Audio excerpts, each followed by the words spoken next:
Movie start होते ही हमें एक लड़का सैम दिखाया जाता है जो कि अपने कोलीग्स के साथ एक जर्नी पर जा रहा था। सैम के कोलीग्स में उसके कुछ फ्रेंड्स और उसकी एक बेस्ट फ्रेंड मोली भी वहाँ पर थी और थोड़ी देर पहले किसी बात को लेकर सैम और मोली के बीच सेपरेशन हो गई थी। वो लोग एक बस में जा रहे होते हैं और बस में एक वीडियो चल रही थी जिस पर लिखा हुआ था 180 कॉर्पोरेट कंसल्टिंग। उनके पास से वो ट्रक गुजरता है जिसे हमने सेकंड पार्ट में भी देखा था। इसके बाद बस एक ब्रिज पर पहुंचती है जिस पर कंस्ट्रक्शन का काम चल रहा था, लेकिन ब्रिज पर आते ही सैम को बैड फीलिंग्स आने लगती हैं और उसे ऐसा लग रहा था कि जैसे कुछ बहुत गलत होने वाला है। और तभी ब्रेक लगती है और सैम के अंगूठे पर हल्का सा कट लग जाता है और तभी अचानक से उस बस का रेडियो अपने आप ही ऑन हो जाता है और उस पर सॉन्ग चल रहा था dust in the wind all we are. यानी ये एक क्लू था कि वो लोग विंड की वजह से ही मरेंगे। अब वो लोग विंड की वजह से कैसे मरेंगे, यानी विंड की वजह से वो ब्रिज कोलैप्स होगा और वो सब ही इसमें मारे जाएंगे। लेकिन किसी को भी ये बात समझ में नहीं आती सिवाय सैम के। और तभी सच में वो ब्रिज कोलैप्स होने लगता है और सब लोग जल्दी से अपनी जान बचाकर बस से बाहर आ जाते हैं। लेकिन सैम की एक फीमेल कोलीग नहीं बच पाती और वो मारी जाती है। सैम का एक कोलीग बस में ही रह गया था और बस के साथ वो भी पानी में डूबने की वजह से मारा जाता है। वो सब लोग अपनी जान बचाकर भाग रहे होते हैं। सैम मोली को दूसरी साइड पर पहुंचाने में कामयाब हो जाता है। तभी वो नोटिस करता है कि उसकी एक फीमेल कोलीग को भी हेल्प की जरूरत है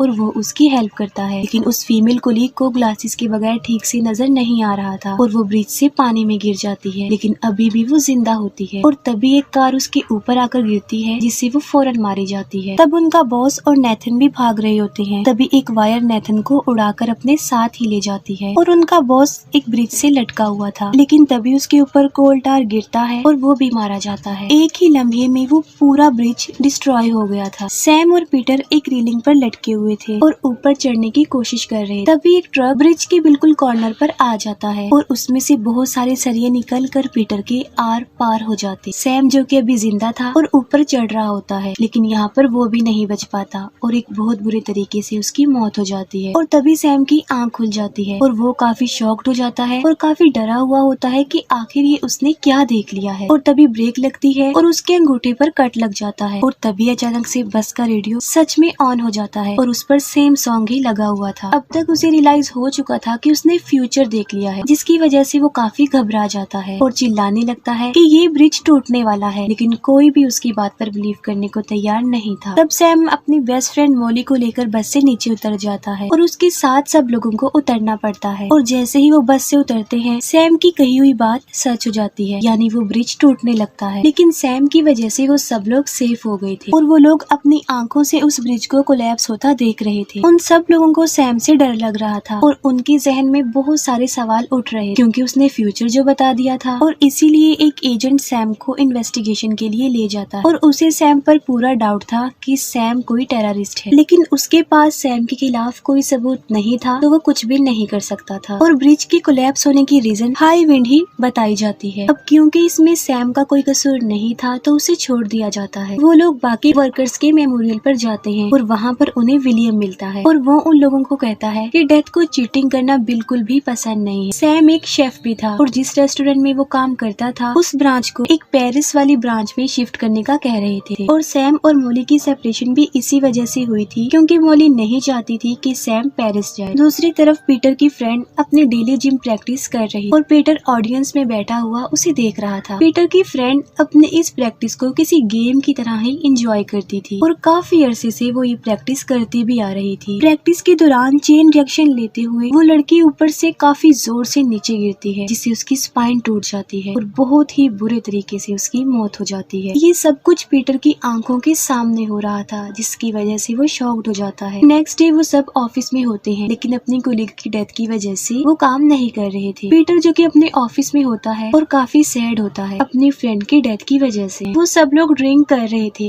लेकिन उनका एक कोलीग वहाँ पर मिसिंग था। उसे एक मसाज क्लब यानी स्पा का टिकट मिलता और वो फौरन चुपके से वहाँ के लिए निकल जाता। एक फीमेल कोलीग को डॉक्टर से मिलना था और वो भी जाने लगती है। जाते जाते उससे एक पिक्चर गिर जाती है जो कि उसकी अपनी थी और उसका कांच टूट जाता है। पीटर खुद को रिलैक्स करने की काफी कोशिश कर रहा था लेकिन वो अपनी फ्रेंड की डेथ को नहीं भूल पा रहा था और अचानक से वो पैनिक पैनिक कर जाता और उन सब के ऊपर उनका बॉस नजर रख रहा था और वो सारी रिपोर्ट एजेंट को दे रहा था। उन लोगों का वो कोलीग स्पा में पहुंच जाता है। मसाज लेने के बाद उसका लास्ट स्टेप रह जाता है। वो लेडी उसे 30 मिनट के लिए सोने के लिए छोड़ जाती है और उसकी बॉडी पर नीडल्स लगी हुई थी। उस लेडी के जाते ही वहाँ पर पड़े हुए एक टॉवल में आग लग जाती। वो चिल्लाने लगता है लेकिन कोई भी वहाँ पर नहीं आता। तब वो खुद ही टेबल से उठने की कोशिश करता है और सीधा जमीन पर जाकर गिरता है और उसके गिरने की वजह से अल्कोहल भी पूरी जमीन पर गिर जाता है और उसकी बॉडी पर लगाई गई सारी नीडल्स उसके जिस्म में घुस जाती हैं। लेकिन फिर भी वो हिम्मत करके किसी तरह दरवाजे तक पहुंच जाता है और तभी उसके मोबाइल पर रिंग होने लगती है और वाइब्रेशन की वजह से एक कैंडल नीचे गिर जाती है जिससे उस पूरे फ्लोर पर आग लग जाती है। लेकिन आग से उसे कोई नुकसान नहीं पहुंचता और वो आग से बच जाता और फिर एक बुद्धा स्टैचू नीचे गिरता है जिसकी वजह से उसकी भी डेथ हो जाती। ऑफिस में सैम और मॉली एक साथ थे और सैम मॉली को भी अपने साथ पेरिस चलने को कहता है और उन दोनों का दोबारा से बैचअप हो जाता है। और तभी पीटर वहाँ पर आता है और उन्हें उस कोलीग की डेथ के बारे में बताता है जो कि स्पा में गया था। वो लोग जल्दी से उस स्पा में जाते हैं और वहाँ पर भी उन्हें विलियम मिलता है और सैम को यहाँ पर लगता है कि जैसे विलियम उन्हें फॉलो कर रहा है और वो उससे पूछ ही लेता है कि तुम हमें क्यों फॉलो कर रहे हो, जिस पर वो जवाब देता है कि मेरा तो काम ही ऐसा है कि जहाँ पर डेथ होती है मुझे वहाँ पर जाना ही पड़ता है। तब सैम विलियम से पूछता है कि उनके साथ ये सब कुछ क्या चल रहा है। तब विलियम उन्हें डेथ के प्लान और पैटर्न के बारे में बताता है और वो सारा कुछ बता देता है जो हम पिछले 4 पार्ट्स में देखते आए हैं। अब वो लोग सारी बात समझ गए थे लेकिन एक बात वो बहुत अच्छे से एक्स्ट्रा समझ गए थे और वो ये थी कि अगर वो किसी को अपनी जगह पर मार देंगे तो उनकी जगह पर वो मर जाएगा, यानी डेथ की लिस्ट में अब वो पर्सन चला जाएगा जिससे मरने वाले की लाइफ उन्हें मिल जाएगी और उनकी लाइफ जो कि ऑलरेडी खत्म ही हो गई है वो उसके पास चली जाएगी जो मर गया है। लेकिन खुद को सेव करने के लिए दूसरे की जिंदगी को सैक्रिफाइस करना कोई अच्छी बात नहीं। सैम उन्हें बताता है कि सब लोग मर जाएंगे लेकिन मॉली नहीं मरेगी क्योंकि वो ब्रिज कोलैप्स में बच गई थी। ये सुनकर पीटर के तेवर बदल जाते हैं। वो कहता है कि ऐसा क्यों होगा कि उसकी फ्रेंड तो मर और मॉली नहीं मरेगी और वो गुस्से में वहाँ से चला जाता। अब उन सब सर्वाइवर्स को डेथ के पैटर्न के बारे में पता चल गया था और जिसे नहीं पता था वो उनकी वही फीमेल कोलीग थी जो डॉक्टर के पास गई थी और वो लोग अब उसके पास उसे ये सब कुछ बताने के लिए जाते हैं और उनकी वो कोलीग अपनी आंखों का लेजर ट्रीटमेंट करवा रही थी क्योंकि उसे ठीक से नजर नहीं आता था। डॉक्टर ने सब कुछ सेटअप किया हुआ था। अब क्योंकि वो लड़की काफी पैनिक थी जिसकी वजह से उसने हाथ में एक टेडी बियर लिया हुआ था और वो उसे प्रेस कर रही थी और उस टेडी बियर की एक आंख निकलकर फ्लोर पर गिर जाती है। डॉक्टर उसका ट्रीटमेंट करने ही लगता है कि तब उसे रियलाइज होता है कि उसके पास जो फाइल है वो कंप्लीट नहीं है और वो उसे ऐसे ही सेटअप में छोड़कर उस फाइल को लेने के लिए चला जाता है और डॉक्टर के वहाँ से जाते ही उस मशीन में शॉर्ट सर्किट होने लगता है जिसकी वजह से उस लेजर की पावर बढ़ने लगती है और वो आहिस्ता आहिस्ता बढ़ती ही जा रही थी और उसके साथ साथ उस लड़की की घबराहट भी बढ़ रही थी। वो उस लेजर को उसके रिमोट से बंद करने की कोशिश करती है लेकिन हाथ लगने की वजह से वो रिमोट नीचे गिर जाता है और उसका स्टार्ट बटन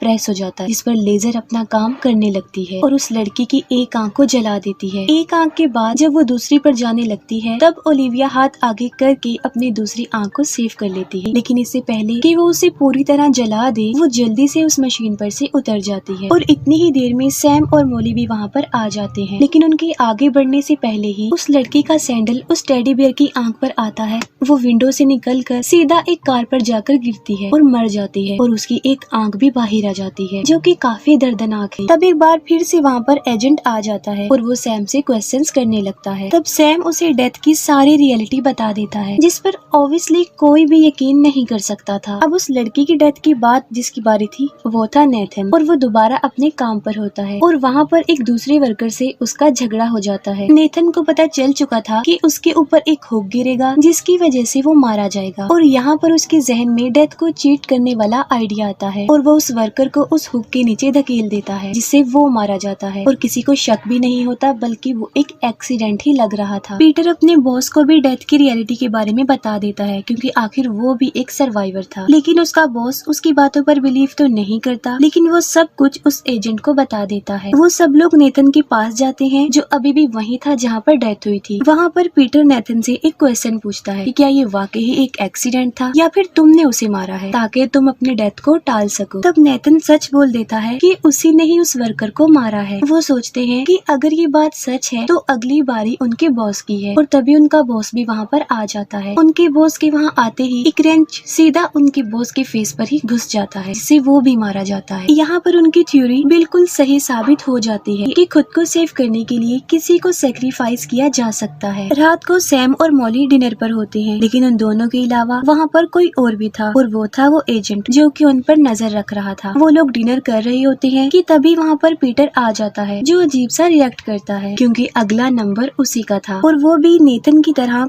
किसी को सेक्रीफाइस करके अपनी लाइफ को सेव करना चाहता था, लेकिन उसे कोई विक्टिम नहीं मिला था। अब क्योंकि सैम ने कह दिया था कि मॉली नहीं मरी, तो मॉली से अच्छा शिकार उसके पास और कोई नहीं था और मॉली को मारने के लिए वो अपने साथ एक गन भी लाया होता है। वो उस गन से मॉली को शूट करने ही वाला होता है कि सैम उसे बचा लेता है। गन की आवाज सुनकर एजेंट भी अंदर आ जाता है। सैम और मॉली पीटर से बचकर किचन में चले जाते हैं और पीटर उनके पीछे वहाँ पर भी पहुँच जाता है। पीटर सैम पर अटैक करके उसे बेहोश कर देता है और मॉली को ढूंढने लगता है। पीटर सैम को इसलिए नहीं मारता क्योंकि उसे मारने का उसे कोई फायदा नहीं था क्योंकि अगला नंबर सैम का ही था और वो भी मरने वाला है। मॉली इस पीटर से बचकर छुपी हुई थी और तभी वहाँ पर वो एजेंट भी आ जाता है। पीटर कोई सोचने का मौका ही नहीं देता और वो उस एजेंट को भी मार डालता। अब पीटर बच सकता था क्योंकि उसने एजेंट को जो मार दिया था, लेकिन वो फिर भी मॉली को मारना चाहता था। वो क्यों? क्योंकि अपनी फ्रेंड की डेथ की वजह से। लेकिन इससे पहले कि वो मॉली को मार सकता, सैम उसे ही जान से मार डालता है। यहाँ पर समझने वाली बात ये है कि पीटर के पास एजेंट की लाइफ थी। अब क्योंकि पीटर को तो सैम ने मार दिया है, तो अब एजेंट की